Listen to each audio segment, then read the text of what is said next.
Welcome into OutKick the show. I'm your fearless leader, Clay Travis. I hope all of you are having a fantastic Monday, wherever you may be across the nation, around the world.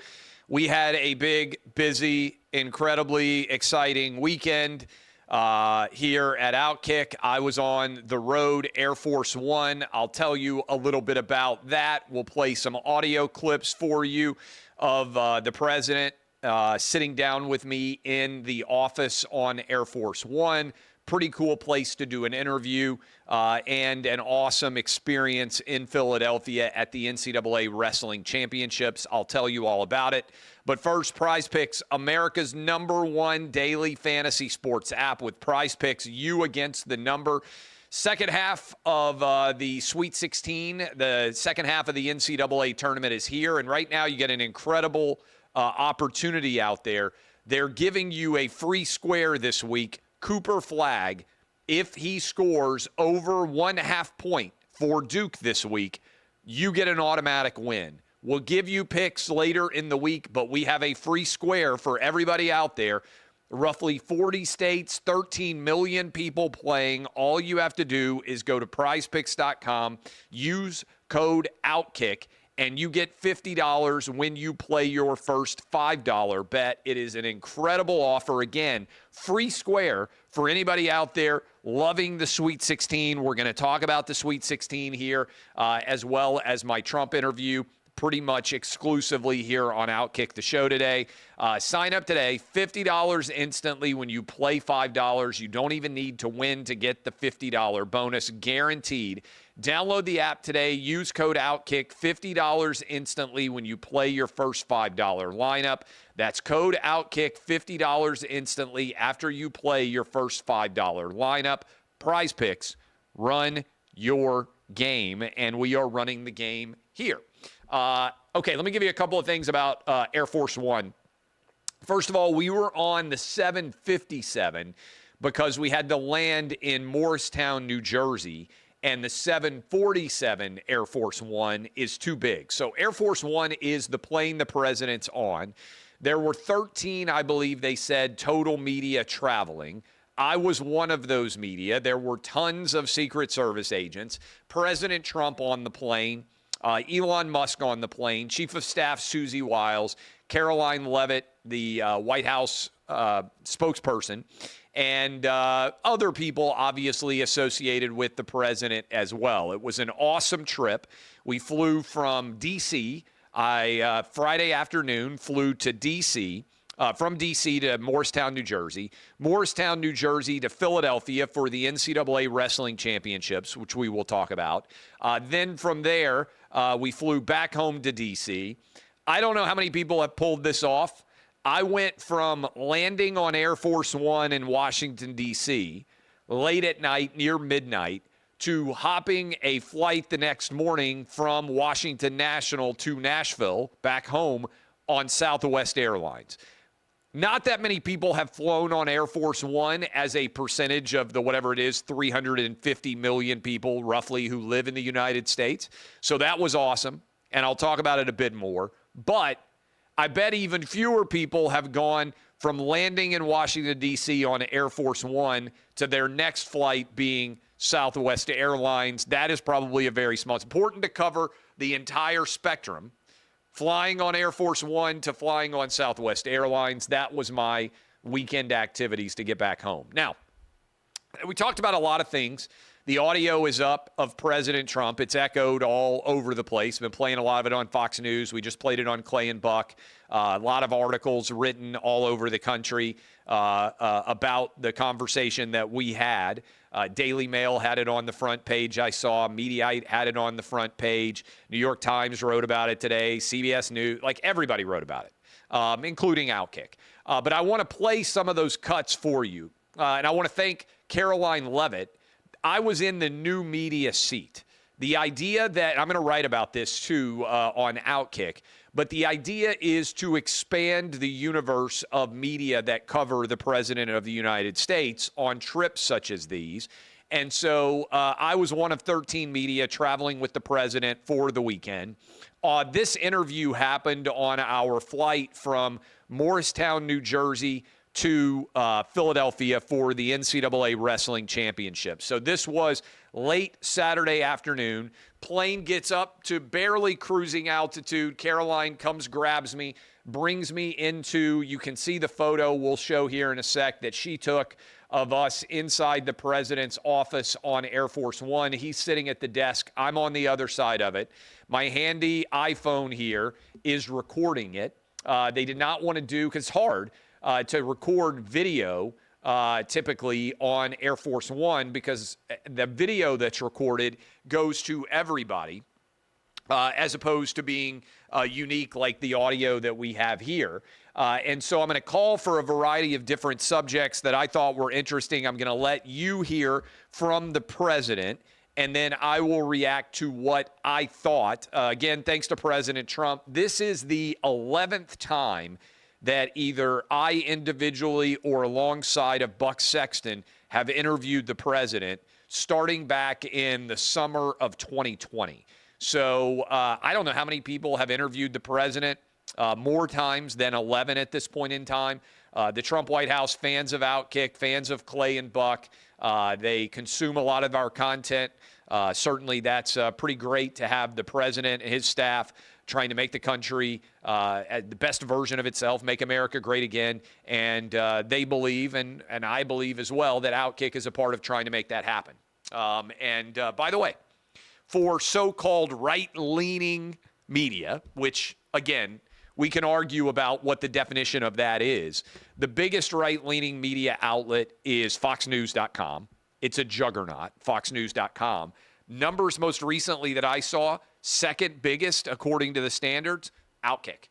So biggest right-leaning media out there is Fox News. And if one of you guys can find that, I tweeted it out, can find my tweet. I'll share the data on that I shared, I don't know, sometime I think in 2024. But this is a sign of why they want to be speaking with us, because the audience has gotten huge. And so here is President Trump talking about Jeff Bezos, the Washington Post, and the full audio here. This, to me, I thought was one of the most interesting things Trump said, was about his conversation with Washington Post owner Jeff Bezos and the desire to make things fairer when it comes to the media as a whole. And by the way, question for you guys before we play it. Can I put in my earpiece? Will I be able to hear all of this audio or no? I don't have an earpiece in right now, but if I put it in, will I be able to hear?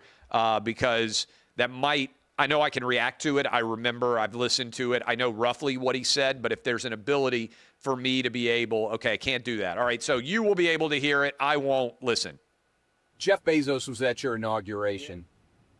It seems like he's trying to make the Washington Post more fair. I think it's great. Has he talked to you about the fact that he thinks, because they let Biden get away with everything when he was in office, they started to push him. They came after you like crazy. At length, I talked to him about it. He's a good guy. I didn't really know him in the first time. Yeah. I mean, it's such a difference between now and the first. Yeah. Zuckerberg and Bezos and Jensen, who's fantastic. I know you helped. OutKick had a story, a couple of interviews that we did that were being edited that they worked out and they figured out on Facebook through Zuckerberg. What has Bezos told you about trying to be more fair in his coverage? Just that. Yeah. He's really trying to be more fair. But they actually did a couple of bad articles at him. He said, "This is crazy. Yeah. I lose a fortune running this thing." And they, they're out of control. These people are crazy. They're crazy people. They're out of control. Okay, I thought this was, to me, the most interesting part of the conversation, because I'm kind of a media nerd. And Jeff Bezos bought the Washington Post for $250 million years and years ago. When Trump won election, they wrote "Democracy dies in darkness" at the top of the newspaper. And I would argue that the Washington Post was one of the most dishonest media outlets in the entire country when it came to the way that they covered Donald Trump administration 1.0. They were dishonest about Russia. They got a ton of stuff wrong with COVID. But I give Jeff Bezos credit it seems like he's finally gotten fed up with the editorial bent of his newspaper.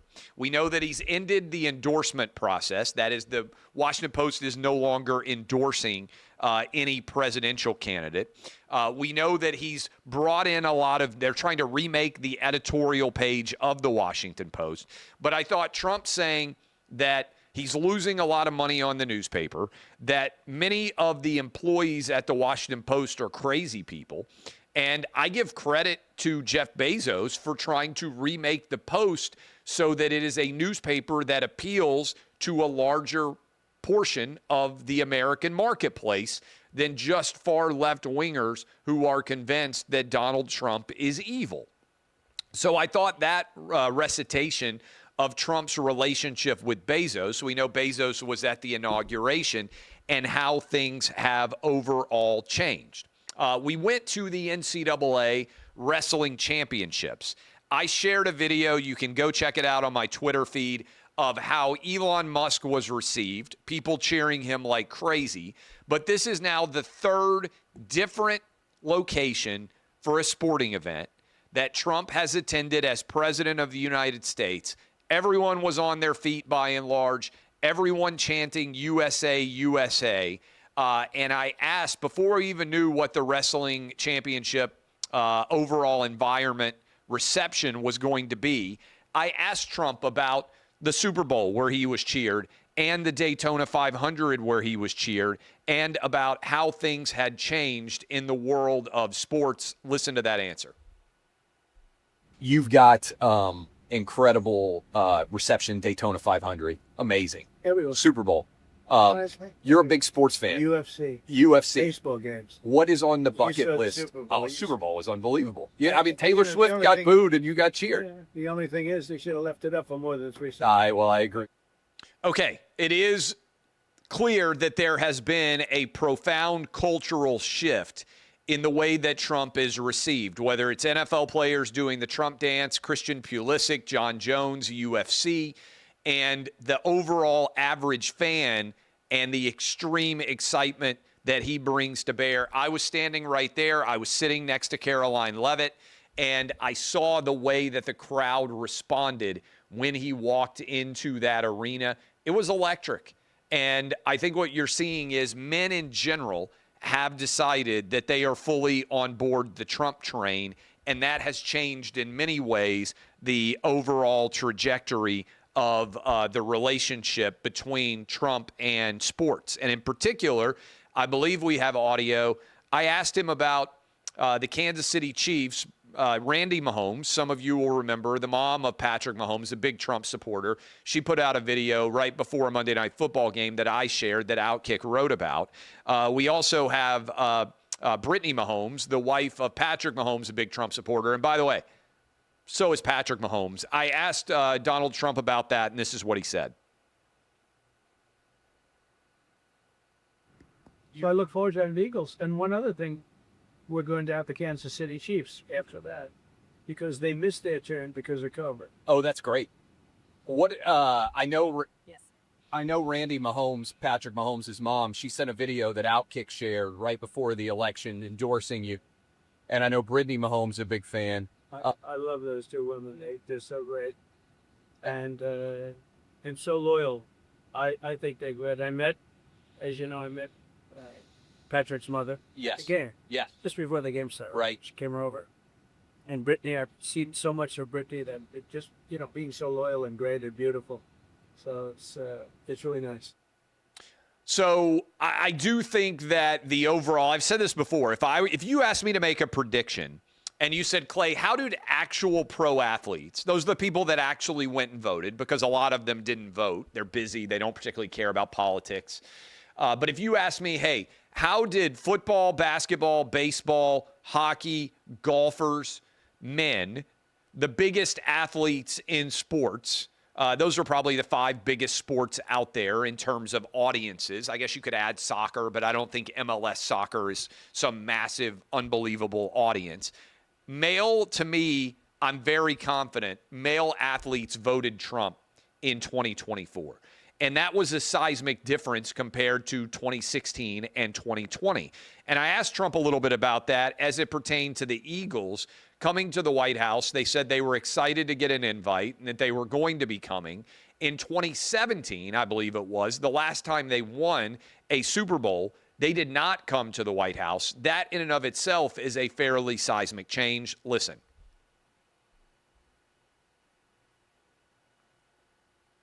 The Philadelphia Eagles are coming to the White House soon. I know you were at the Super Bowl.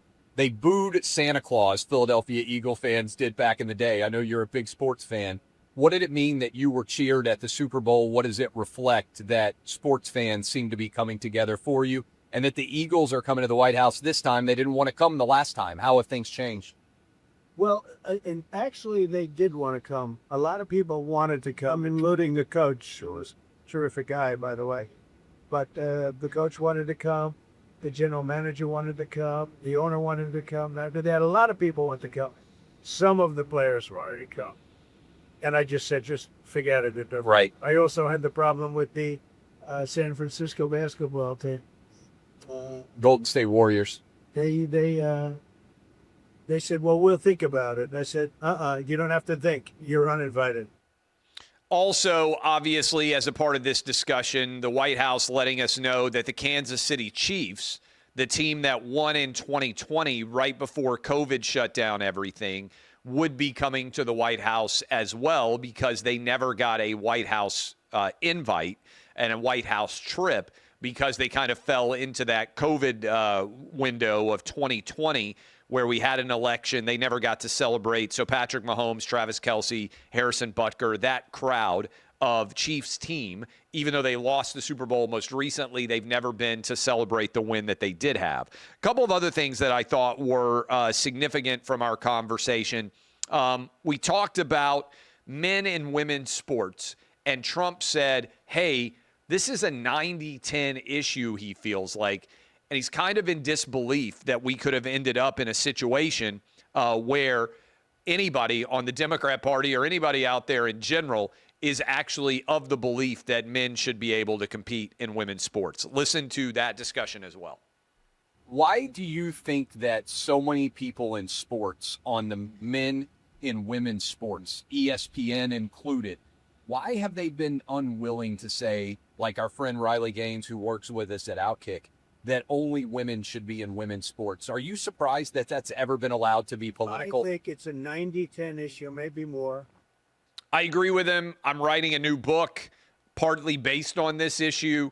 I cannot believe that we have entered into an era when in any way an entire political party has decided that men pretending to be women should be able to compete in women's athletics. It's just bonkers to me.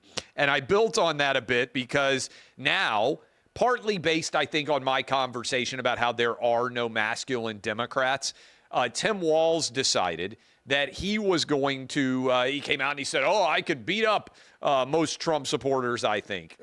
Not so much. Caitlyn Jenner pushed back and said, hey, actually, I, meaning Caitlyn Jenner, would be able to beat up Tim Walz. I asked President Trump who he would take, Caitlyn Jenner or Tim Walz, and he also weighed in with Glenn Jacobs. Watch this. You saw Tim Walz. I know you talked about Tim Walz saying he could beat up Trump supporters. Did you see Caitlyn Jenner said that that she thought she would be able to take him? Who would you take in a battle, Caitlyn Jenner or Tim Walz? Caitlyn all day long, but I also have, Kane. Yeah. How about Kane? Oh, Glenn is an awesome guy. He challenged him. I put up $10,000 for that too. And the challenges, I don't think Tim Walz has responded By yet. the way, that one will last a second. He's like 7 feet tall. Yeah. He's the biggest human being. He's an awesome guy. He's a great guy, too. He's a mayor of a town, and he's all MAGA. All right, that discussion was good. And then we had like two international related issues that we discussed. One, Trump said he thought the Abraham Accords was going to be expanded. I should have, whiffed by me, I should have followed up and said, Saudi Arabia, what other countries might be joining the Abraham Accords to normalize relations with Israel? I didn't. You're never perfect when you're involved in an interview. I wish I had followed up in more detail there with him. But instead, I did not, but he did say the Abraham Accords were going to be expanded. But I did want to ask him about Vladimir Putin and what his relationship was there, and also how he foresaw things going in the war in Ukraine and being able to get it completed. Here was Trump talking about, I think this is the final clip we're playing for you here on OutKick the show, Trump talking about his relationship with Putin and what he foresees in the situation with the war in Ukraine. Listen. Vladimir Putin, you said you had a good relationship with he and Zelensky. What is he like? What do people not understand about him that you think you understand, having met him now for several years? So I know him very well. It's amazing that we didn't get into major skirmishes because of the Russia. He didn't invade Ukraine when you were president. He didn't invade anything when I was president. He took Crimea, and he took Georgia when Bush was president, when Obama was president, and he's trying to take the whole thing based on. And I think I don't think there's anybody in the world that could have stopped him except me, and I hope I'm going to be able to stop him. That's a very rational discussions. And I just want to see the people stop getting killed. You know, there was 2,500 young kids a week. Yeah. And they're Russian and they're Ukrainian. And people would say, why do you get involved? I also get involved because Biden has spent $350 billion of our fund. Yeah. And what I have done is I got a very good deal for it, with the rare earth and everything else, which is more valuable than because I felt foolish, especially since when you look at it, take Europe, they get their money back. Yeah. It's a loan. Why didn't we make a loan? Why did we get so much in? Biden should have equalized, and they would have done it too.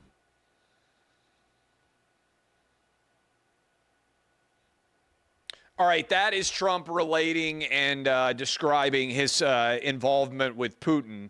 I'm not sure exactly what the website was, but they ranked overall audience, and OutKick was number 2 behind FoxNews.com. Adam sent me a link. It's true, 72% or something of Fox News viewership.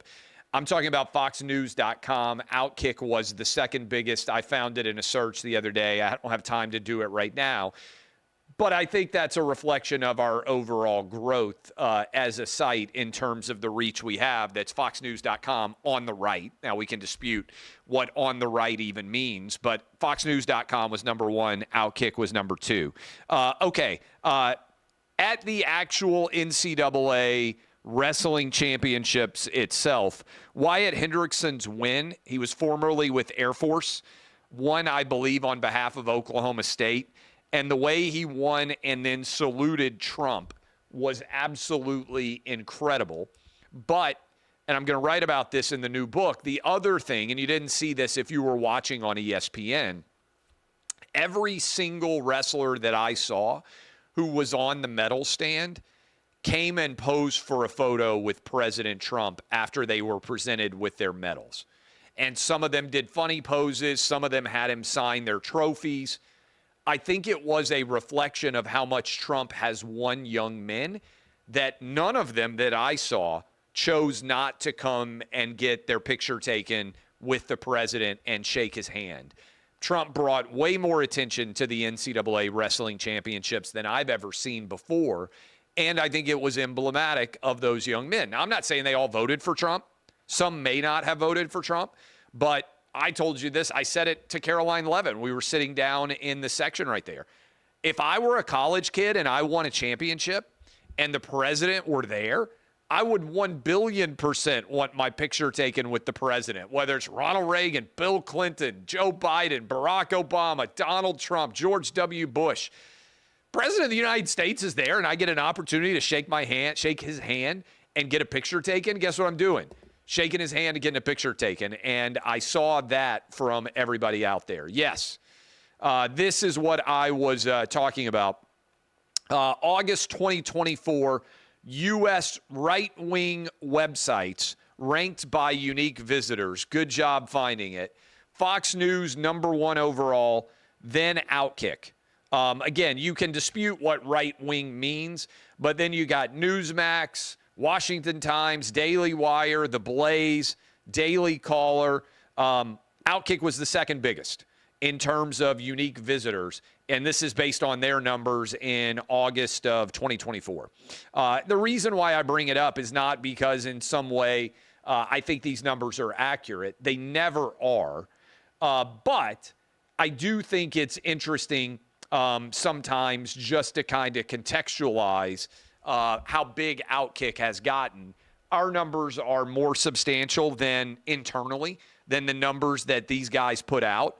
But I do think that it is super interesting to think about how big OutKick has gotten. Okay, so amazing reception. That was phenomenal. Thank you to Caroline Levitt. I think it's a good idea to be opening up the number of people that are able to tell you what it's like to travel with the president, to be on Air Force One. I feel tremendous gratitude to have gotten to make the trip. All right. And thanks to everybody that I got to meet along the way. It was an awesome several days on the road. Sweet 16. I'll dive into this tomorrow because this has ended up being a bit of a show breaking down, as you might imagine. Discussion with the president of the United States. When you get to talk with the president, you want to make sure that you share his words with the audience out there. So the Sweet 16 is 7 SEC teams. Let me say this clearly. Greg Sankey, the commissioner of the SEC, deserves immense credit. The SEC setting an all-time record for the most Sweet 16 teams that any conference has ever had. 7 of them advanced to the Sweet 16, more than were seeded to advance to the Sweet 16, which is consequential as well. 4 from the Big 10, 4 from the Big 12, 1 from the ACC, of course, the ACC team, Duke, which is the overall favorite to win the tournament. What are we learning here? Basically, NIL has killed mid-majors. Everybody with money to spend brings in the biggest, best audience out there of basketball talent. You're making $500,000 a year, $1 million, $2 million a year, and the mid-majors can't compete. So they bring out a player that has a good freshman or sophomore year. As soon as that player establishes a high level of performance, the mid-major dollars aren't there. They're going to go to a really good team. I was reading the Wall Street Journal this morning, 7 of the 15 All-American basketball players this year started their performance at a mid-major school and were then elevated. Mark Sears, good example, started at Ohio. You have Chaz Lanier. Last year you had Dalton Knecht come from Northern Colorado, I think it was.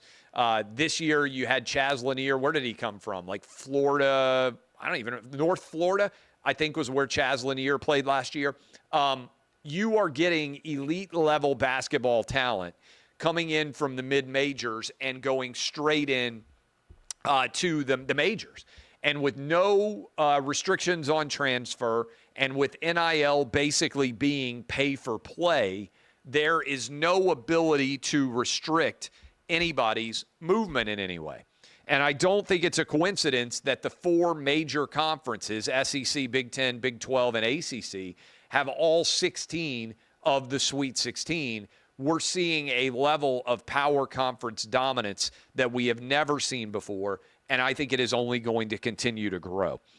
So 7 SEC, 4 Big 10, 4 Big 12, 1 ACC. We'll see how this continues tomorrow.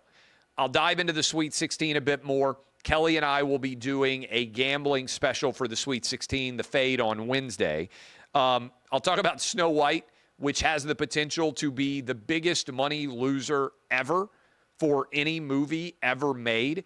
Probably budget and marketing cost approaching $500 million or more. It has bombed on an epic level at the box office, is likely to continue to bomb. What does that tell us about modern culture? I will discuss. But in the meantime, excited for the Sweet 16 coming up this weekend. By the way, next week, I'm going to be playing in the Live Golf Tournament down at Doral in Florida in the Pro-Am. I'm also going to be playing on Monday with my friends at Tunnel to Towers. All that still to come, but I will be with you here Monday, Tuesday, Wednesday, Thursday. I'll be on Will Cain's Fox News show here in about an hour. Lots of activity, lots of things coming up this week. Appreciate all of you. DBAP, unless you need to SBAP. This has been OutKick the show. I will see you. Got to go do a bunch of advertiser meetings now, but I will see you on Will Cain's show in about an hour from now. Thanks to everybody. Again, thanks for growing OutKick. You think about it, when I said, some of you will remember this, years ago on my OutKick the Coverage radio show, I said in 2017 or 2018, hey, at some point we're going to have the President of the United States on this show. And a lot of people said, you're crazy, Clay. There's no way that's ever going to happen, including my own wife. I've now interviewed Donald Trump 11 times, including in the Oval Office, at Mar-a-Lago, at Bedminster, and now on Air Force One, among other locations. That is a testament to you guys supporting OutKick and of the continued growth of OutKick and influence. I appreciate all of you. As always, DBAP unless you need to SBAP. This has been OutKick the show.